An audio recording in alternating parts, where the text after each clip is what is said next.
So yes, we will be going over what is the Trauma Recovery Demonstration Grant, TRDG, what is considered a traumatic event, which students are eligible, which mental health providers are eligible. We'll go over the student referral process, how you'll let families know about the trauma grant, what kind of data the LDOE is collecting, where you can find all of these resources, and we'll have time for questions.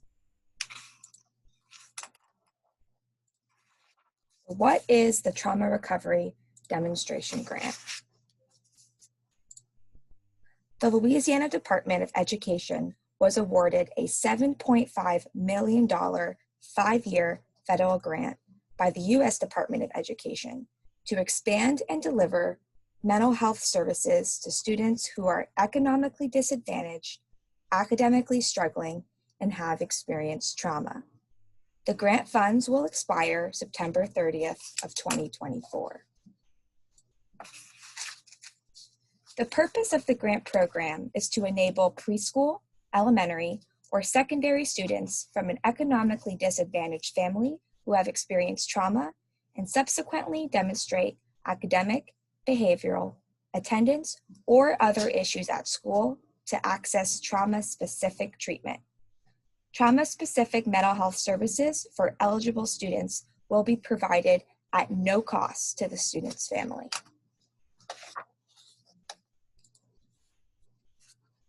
The goal of the grant program is to increase student well-being, adaptive student behavior, school safety, and academic performance by supporting trauma-specific treatment.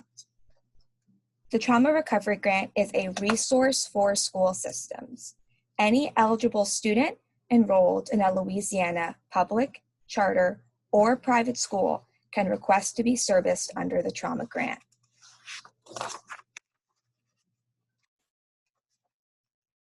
What is considered a traumatic event?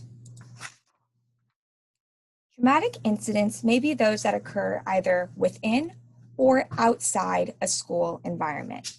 Examples of a traumatic event may be bullying, including cyberbullying, harassment, experiencing violence such as school shootings, abuse in the home, or community violence, physical, emotional, or life-threatening events that have lasting adverse effects on an individual's functioning and mental, physical, social, or emotional health, suicide clusters, death of a close family member, emotional neglect or abuse, family mental illness, homelessness, natural disasters, parent deployed, parent in jail, parents divorced, serious injury to self, sexual abuse, and student in state custody.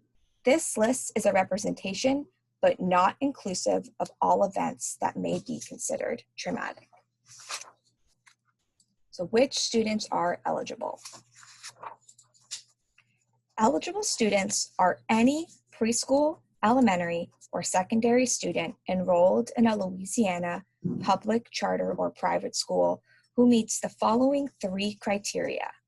1, the student has previously documented or suspected trauma that is adversely affecting the student's academic performance or progress, attendance, and/or behavior.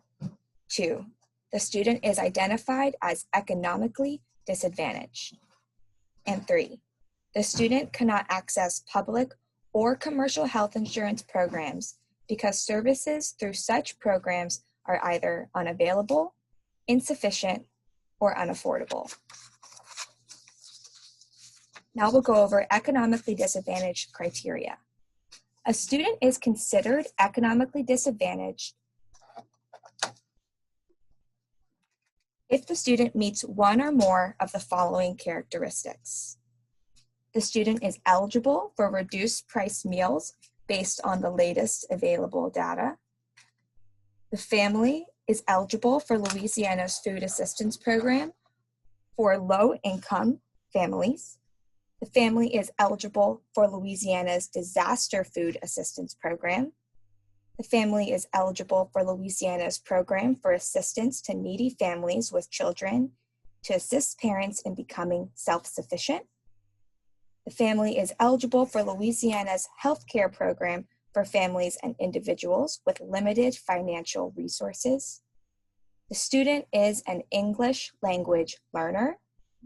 The student is identified as homeless or migrant pursuant to the McKinney-Vento Homeless Children and Youth Assistance Act and the Migrant Education Program within the Elementary and Secondary Education Act. The student is incarcerated within the Office of Juvenile Justice or in an adult facility, and the student has been placed in the custody of the state. The third criteria, the student cannot access public or commercial health insurance programs because services through such programs are either unavailable, insufficient, or unaffordable, is important to highlight. Payment eligibility is a key component for a student to become officially enrolled in the grant program. The student must meet one or more of the below characteristics to qualify for payment under the trauma grant. The student is uninsured, is economically disadvantaged, but is ineligible for Medicaid or other federal or state subsidized insurance programs. The student is insured, but trauma-specific services are not covered. The student is insured, but services are unaffordable because of a deductible. The student is insured, but services are unaffordable because the cost of service exceeds insurance cap. It is important to note a student is not eligible if enrolled with Medicaid or has an application pending with Medicaid.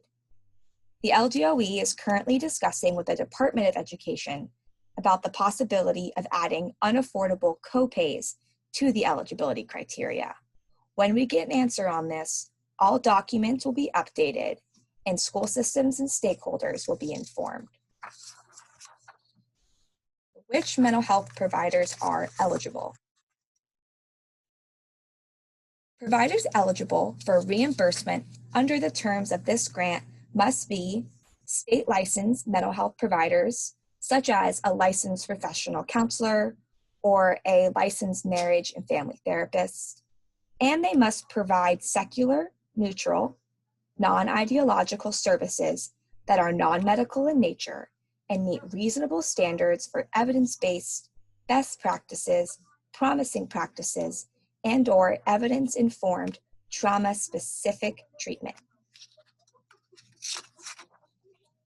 Now we will walk through the student referral process.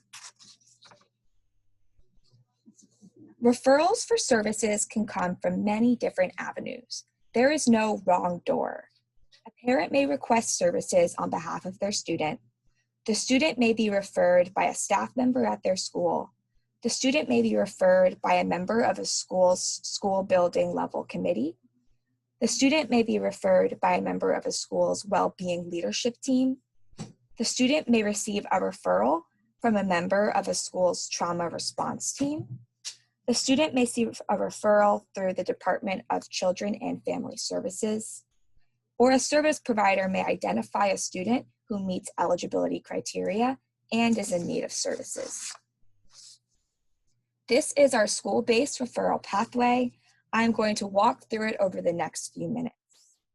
If a school decides to participate in the trauma grant, a trauma response team will be formed. The trauma response team will come up with 10 students who they believe are eligible and may have trauma. Students can also be referred to the trauma response team to begin the screening process. The trauma response team will then reach out to the student's family to provide them with more information, such as a parent one-pager or a parent letter, along with a trauma screening consent form. All of these resources can be found in the school guide located on the LDOE website. If the parent does not grant consent, school supports will be offered. If the parent grants consent, a school counselor or social worker will administer the trauma screener. The LDOE is using a trauma screener created by Tulane University's Department of Psychiatry and Behavioral Sciences as part of the Louisiana Child Welfare Project. Once the trauma screener is given and possible trauma is identified, A member of the trauma response team will complete the student eligibility checklist and submit it to the LDOE for review. If the student is ineligible, school supports will be provided. If eligibility is confirmed, the student's family will be provided with a mental health providers list, which is organized by region. The family will then set up an appointment for a formal trauma screener with the mental health provider of their choice. The last step is the student will be screened to verify trauma. The licensed mental health professional will administer an official trauma screener. If the screener identifies trauma and the student is eligible for grant funds, the student will then become officially enrolled in the grant program and can begin having regular sessions. If the screener does not identify trauma, school supports will be offered. All trauma grant paperwork is completed through the schools. If you know a child who is eligible and would benefit from this grant program, you may contact their school to get the process started. We are still in the process of rolling out the trauma grant, so you may need to direct the school to the LDOE website to watch the webinar and look over our resources. So how do you let families know about the program? Please spread the word. You can distribute the parent letter, give interested parents the parent one-pager, and distribute the trauma recovery demonstration grant one-pager. All of these resources can be found online. The parent letter and parent one-pager can be found in the school guide. It is important to note all parent and student-facing documents have been translated into multiple languages to ensure equity of access. What kind of data is the LDOE collecting?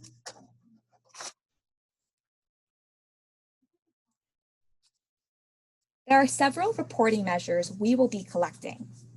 We will be collecting student attendance, behavior, and academic performance data, and most additional measures will be collected at the provider point of service. We must report the child and parents' overall satisfaction with the services they are receiving, and we must assess change over time in student well-being. So where can you find all of these resources? All resources can be found on the LDOE website. After you arrive on louisianabelieves.com, please click Library. Once you arrive at Library, you should select Family Support.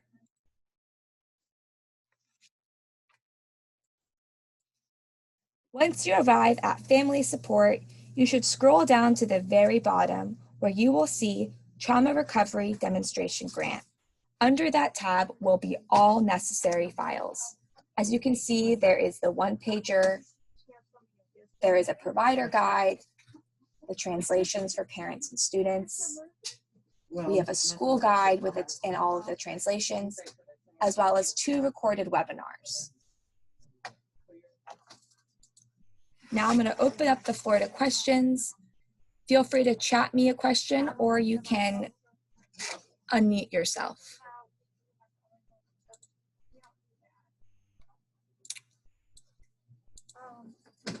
Okay, I will go through the first question I've received. Does citizenship play a role in eligibility? The answer is if there is nothing about citizenship on the forms, then feel free to ignore it. I will be the first to say there is nothing about citizenship on the forms. Are school social workers eligible to provide services? School social workers are eligible to provide services if they are licensed. So if you are a licensed professional counselor, or a licensed marriage and family therapist, or a licensed clinical social worker, then you are eligible to provide services, and you can reach out to me.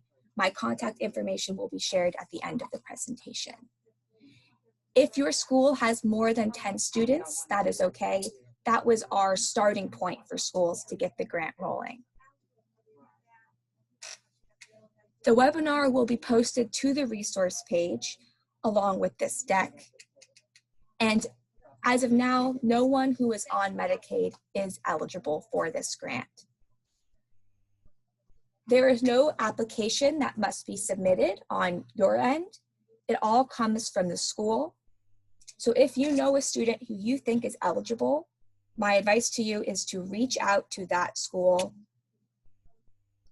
talk to their social worker, and if they don't know about the grant already, show them the grant. All of the paperwork that needs to be done will go through the schools. And these services can be provided after school, via telehealth, or in person. And again, let me repeat this, there is no gap per school. The 10-person kind of advice that we gave was so schools could get the ball rolling. And I have a question about students receiving services from both a school counselor and outside professional. I will get back to you with that question.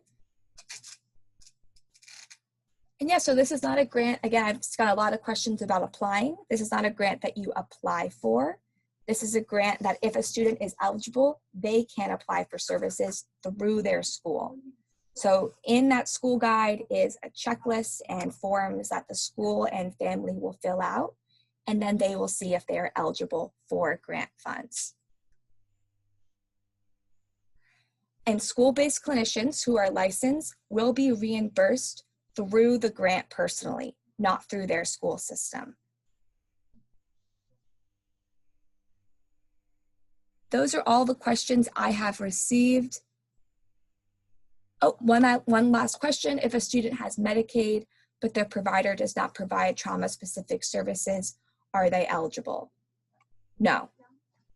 This is something that we are still working through, but if a student is on Medicaid, they are not eligible. They must find a Medicaid provider who offers those services.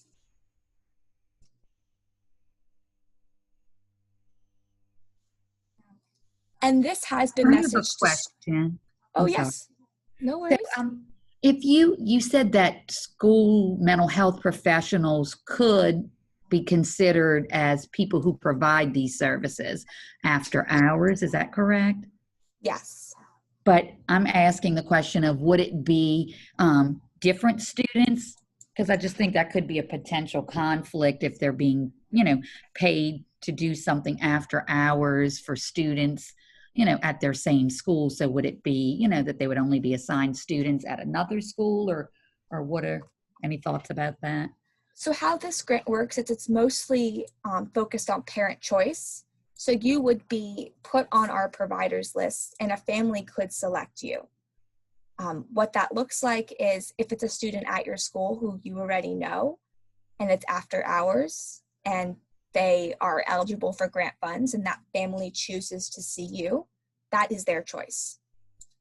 If it is another student from a different district or a different school, it's the same situation. That family is making the active choice to see you. Thank you. And mental health providers are reimbursed through the grant. We are partnering with a organization called Choices who are helping us reimburse our mental health providers. I have a question. Yes.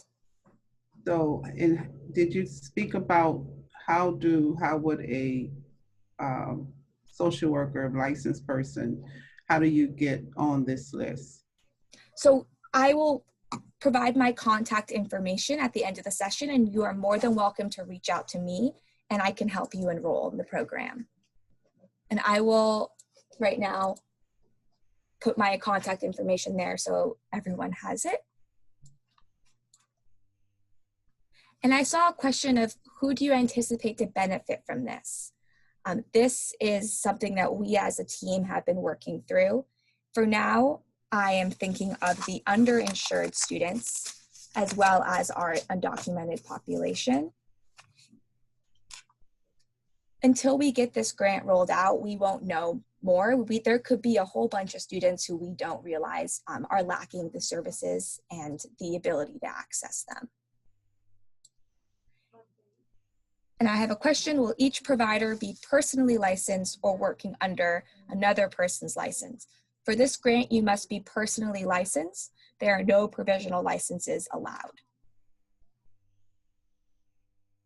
I just want to, as an administrator, want to just raise a point that it just could possibly cause, a possible ethical issue, of people making referrals, if they're the mental health provider at a particular school and making referrals for students from their schools and then the parents selecting them. I just think maybe there should be some thought about that. Just want to make that point. Thank you so much for that input. I'm going to write that down and with my team and I will discuss, because that is an extremely good point. Thank you.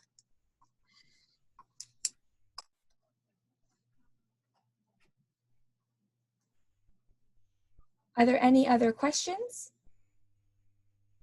If not, feel free to email me at anna.novogratz@la.gov with all additional questions. I will also be sharing this deck and uploading this webinar to the LDOE website. So for those who unfortunately arrived late or want to go back and rewatch, you are more than welcome to do that. And I will send out, for anyone who has any questions about licenses and being a mental health provider, please reach out to me and I can answer all of those questions. You can also look on our website. There is a provider guide, and it kind of walks through the eligibility criteria for mental health providers and next steps. So again, if you have any additional questions, please send me an email at anna.novogratz@la.gov. This presentation will be uploaded on the LDOE website, and I am here to answer any and all questions during work hours.